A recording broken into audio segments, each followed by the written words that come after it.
Hi children, I welcome you for the Soci class. In last class we discussed about the lesson Advent of the Europeans. The topic is Dutch in Tamil Nadu, British. So this class we are going to discuss about Danish. So what is Danish? So Danish is a European countries. So they came to India for what purpose? For trade. On March 17, 1616, the King of Denmark, Christian IV, is the ruler of Danis.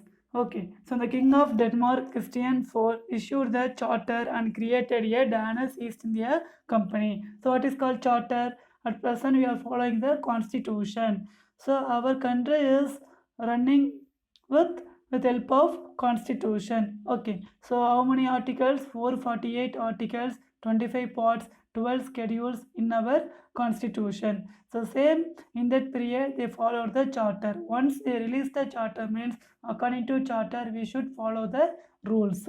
So on March 17, 1616, the King of Denmark, Christian IV, issued a charter and created a Danish East India Company. So last class we discussed what is called Danish East India Company. So East India Company means India is located east side. In the world map, India is located east side. And which country they are going to start the trade? India, and they are going to start the company. So East India Company. So which country started the company in India? Danish. So Danish East India Company. Okay. So on March 17, 1616, the King of Denmark issued charter to start the Danish East India Company. Next, they established settlement at Trangpur 1620 and Sirampur, Bengal in 1676. So they established settlement. Settlement means so Danish settling. We want to settle means we need the one places. So your houses for you it is settlement. So like Danish, which is the important settlement means Trangpur. Trangpur in the English is called as Trangpur. In the Tamil is called as Tarangambadi. So it is located in Tamil Nadu. So Danish they established settlement at Trangpur where it is Tamil Nadu in 1620 and Sirampur, Bengal in 1676 they created the settlement. And Sirampur was their headquarters in India. So which is the headquarters of Danish means Sirampur. So Sirampur is the headquarters of India. In India, which is the headquarters of Danish means Sirampur. And they failed to strengthen themselves in India and they sold all their settlement in India to the British in 1845. So Danish East India Company they arrival in India in 1616, but they cannot grow in India. They cannot survey in India. So that in 1845 they have sold the Danish East India Company to British East India Company. Okay. So Dan is called Trankpur. What is called Trankpur? What is called Tarangambadi means? So Dan is called Trankpur. They call us Trankpur. In English is called as Trankpur. So Danish people they call us Trankpur as Danish book. Okay. So Danish people the Trankpur they call us Danish book. The Tamil people they call us Tarangambadi. Okay. In English is called as Trankpur. In Tamil is called as Tarangambadi. The Danish people they called as Danish book. Okay. So Danish called Trankberg as Danish book. The king of Denmark sent Chiganbilk. So the king of Denmark. So Denmark people only they call us Danish. Okay. Denmark people they call us Danish. So the king of Denmark sent Chiganbilk to India. So king of Denmark sent Chiganbilk to India. So Chiganbilk set up the printing press at Trankpur. So Trankpur means Tarangambadi. So hereafter this confusion will not come because we discussed 2 class before current affairs. In the current affairs, Tamil Nadu government, all the places we should call only in Tamil. Coimbatore means Coimbatore. We should not say in English. Okay, we should only in Tamil. So hereafter Tarangambadi means Tarangambadi. But at before Tarangambadi is called as Trankpur. In English is called as Trankpur. In Tamil is called as Tarangambadi. For example, in Tamil Velur, but in English Vellur. But hereafter we should call only the Velur. Okay. So next we are going to see about French. So what happened is, so in 1845 they could not survive in India, so that they sold to English East India Company. Okay. So next we are going to see about the French. So the French East India Company was formed in 1664 by Colbert. He is the minister of King Louis XIV. Okay, so the French East India Company was formed in 1664. The Danish East India Company was formed in 1616. Very good. Okay, so the French East India Company was formed in 1660 by who formed the French East India Company? Colbert, a minister of King Louis XIV. He is working the ministry of King Louis XIV. In 1667, the French expedition came to India under Francois Caron. Okay, in the French in 1667, a French expedition started to travel, came to India under the Francois Caron. Okay, under the Francois Caron, they reached India in 1667. So France was the last European country to come India as trade. So this all the European countries. So what purpose they came to India means. So main reason is trade. First which country came to India? Okay, Portuguese. Okay, first Portuguese, followed by Dutch, then English East India Company, then Danish East India Company, and the last East India Company is French. Okay, so France was the last European country to come India as traders. What purpose they came to India? For trade. And Caron founded the first French factory in India at Surat. Okay, so who's the Caron? So is the French expedition. The French East India Company came under the Francois Caron. So after reached India, Caron founded the first French factory in India at Surat. Okay, and in 1669, the Marakara founded second French factory at Masulipatinam. So the Caron started the factory in Surat. Next, the Marakara founded the second French factory in Masulipatinam. Okay, very good. Then by the securing the patent from the Sultan of Golconda. So they got the permission, the Sultan of Golconda, they started the factory in Masulipatinam in 1669.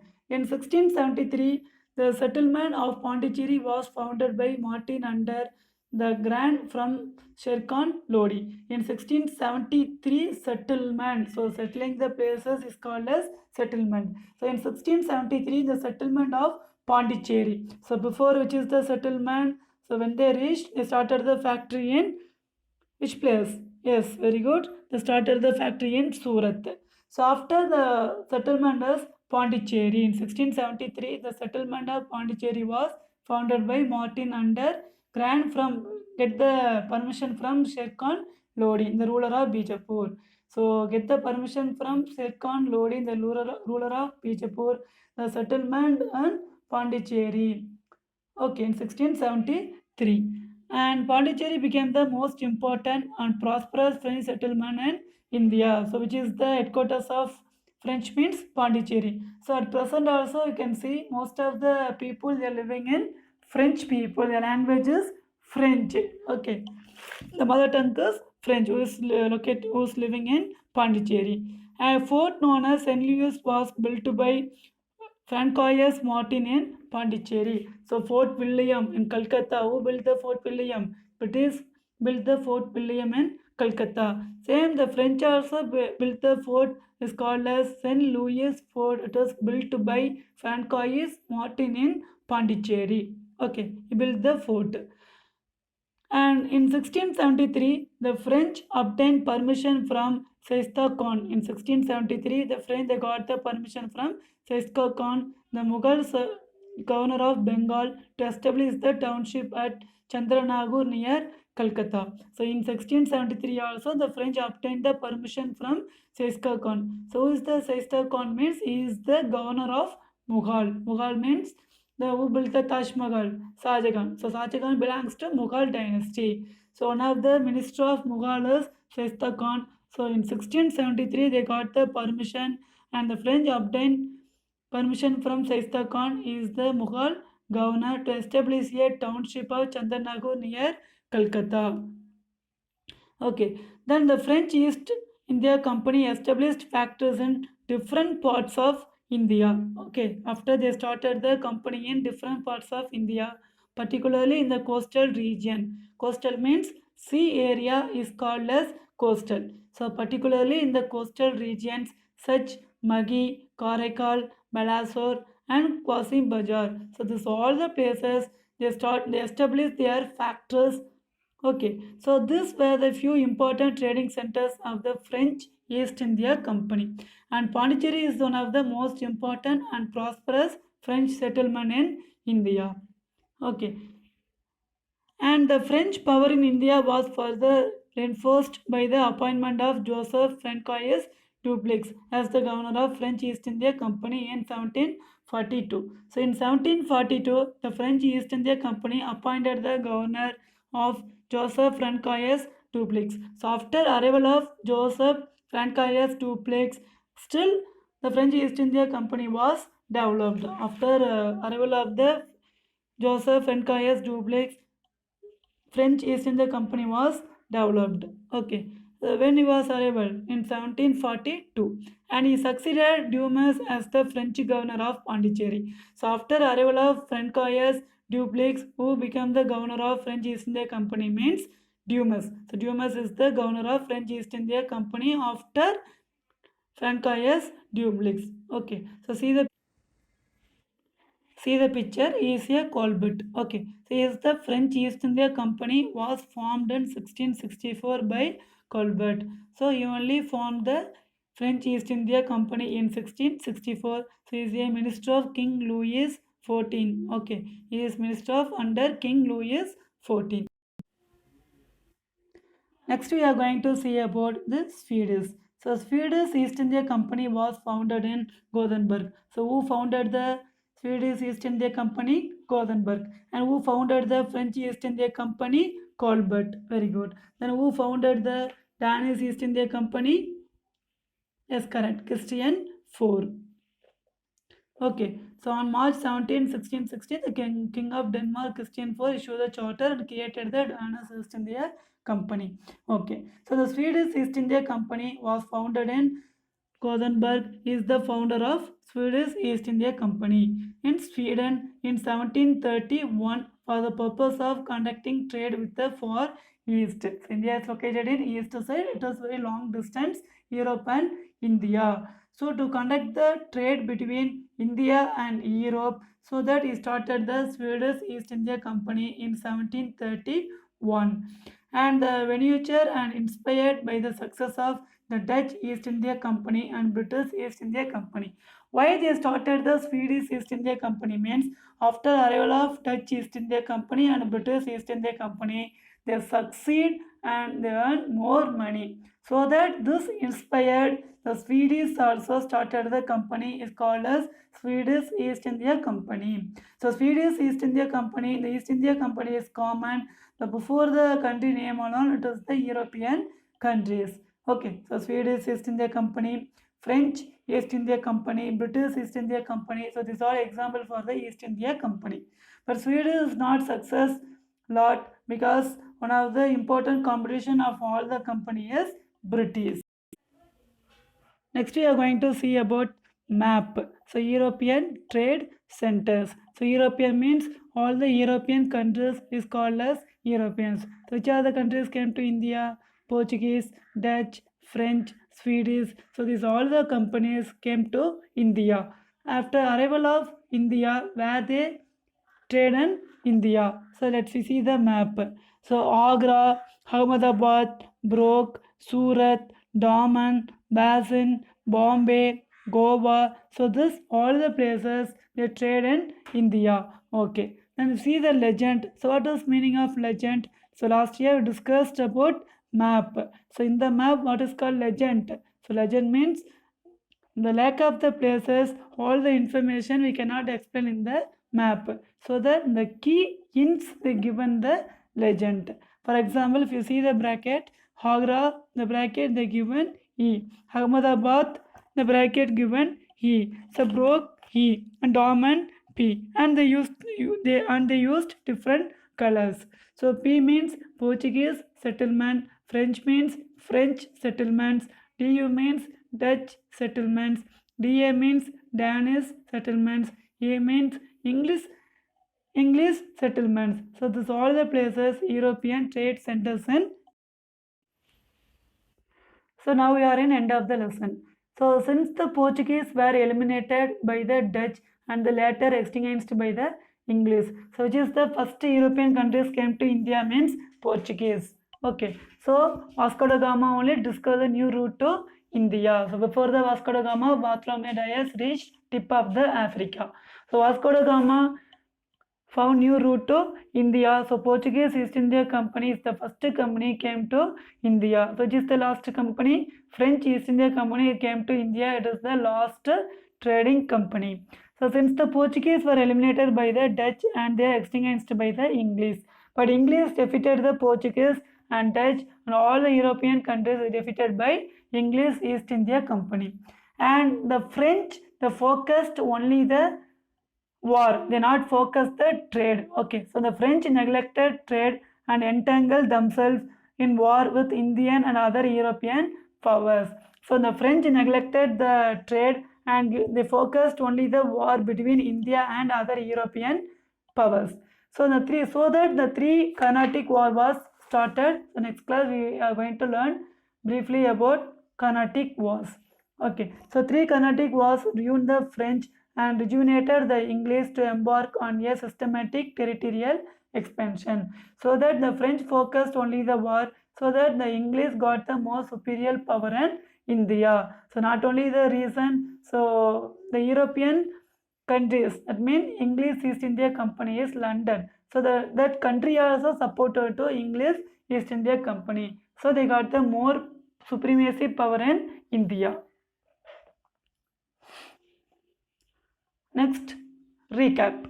So they established settlement at Tamil Nadu in 1620 and Srirampur, Bengal in 1676. So which one is established Srirampur and Tamil Nadu? Yes, Danish. So Danish East India Company established a settlement at Tamil Nadu in 1620 and Srirampur, Bengal in 1676. And the Mughal Emperor Jahangir permitted to East India Company to establish their factory in 1613 at Surat. So the Mughal Emperor Jahangir only gave the permission to English East India Company in 1600. Okay, so the Mughal Emperor Jahangir permitted English East India Company to establish their factory in 1613 at Surat. Thank you, children. So what we discussed in this lesson, sources of modern India. So what are the sources? Written sources, then yes, material sources. So written sources are biographies, autobiographies, okay, books. These are example for written sources. So the material sources are coins, inscriptions, monuments. These are example for material sources. So archives is the place where historical documents are preserved, and National Archives of India is located in New Delhi, and the Tamil Nadu Archives is located in Chennai. Then we have discussed about material sources. So coins are a good sources to know about administrative history. So study about the coin is called as numismatics. Next, advent of the Europeans. So what are the countries arrival to India? Portugal, then Dutch East India Company, Portugal East India Company, British East India Company, Danish East India Company, French East India Company, Swedish East India Company. Is all the European countries arrival to India. Very good, children. I hope this lesson you understand very well. First lesson is completed, and next class we are going to see about from trade to territory. So this lesson itself, so heading itself, you know the concept from trade to territory. Trade means for business, territory means region. So what purpose they came to India? For trade purpose, but later they captured the places. So from trade to territory. So next lesson is from trade to territory. So next lesson I am going to see about from trade to territory. Okay, children. Now answer the following. So write in detail about Danish. So today the class we discussed about Danish, French, Swedish. Okay. So write in detail about Danish. And second question is explain about the French. Who is the founder of French? Colbert. Very good. So explain about the French and write a note on the Swedish. Who is the founder of Swedish? You can say the answer. 1, 2, 3. Okay, very good. So Gothenburg is the founder of the Swedish. Next, so last class itself we said, so history is the past. So how much you are giving the importance of history, how much you are interestingly learning the history, at the same time we should know about the current affairs. So today our current affairs is, who is the Ministry of Health and Family Welfare Government of India? So who is the Ministry of Health and Family Welfare Government of India? Harshvardhan. So Harshvardhan is the Ministry of Health and Family Welfare Government of India. And second one is, who is the Ministry of Health and Family Welfare of Tamil Nadu? So who is the Ministry of Health and Family Welfare of Tamil Nadu? So Dr. C. Vijay Bhaskar. I hope this name you are heard often in the television. Okay, so who is the Dr. C. Vijay Bhaskar? So he is the Ministry of Health and Family Welfare of Tamil Nadu. I hope this lesson you understand very well. So next class we are going to see second lesson from trade to territory.